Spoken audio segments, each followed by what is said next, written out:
Hello everyone, how are you doing? This is MD Tech here with another quick tutorial. In today's tutorial, I'm going to show you guys how to move the location of your Game DVR captures folder. So if you're perhaps recording game clips or screenshots from different games, this tutorial is going to show you guys how to move that folder to a different location.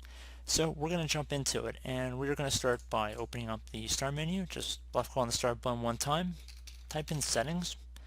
Best match should come back with settings. Just left click on that one time.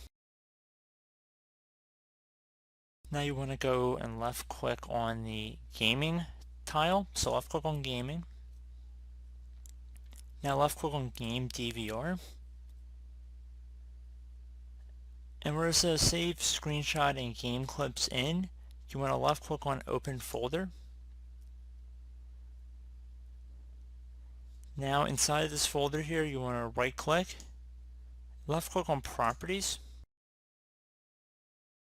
Now you want to left click on the location tab, and now left click on move down here.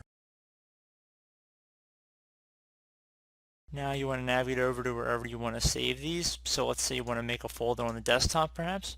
So I'm just going to do right click in a blank spot, left click on new,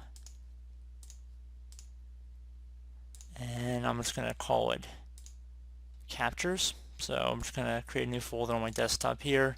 Again, you guys should just be navigating over to whatever folder you want to save it now, but I didn't create one prior to this, so I'm just going to save it in this new captures folder that's on my desktop. So I'm going to select folder. And again, this could be very useful if you have an external drive that you want to save it on, so just you would be navigating over to that instead. So once you're done, you would go ahead and left click on OK. And then you can get a prompt here saying, do you want to move all the files from the old location to the new location? And it says we recommend moving all the files so the programs needing to access the folder's content can do so. Left click on yes. And there we go. That should hopefully be able to get you guys to do what you were looking to do for this tutorial. And as always, thank you for watching, and I do look forward to catching you all in the next tutorial. Goodbye.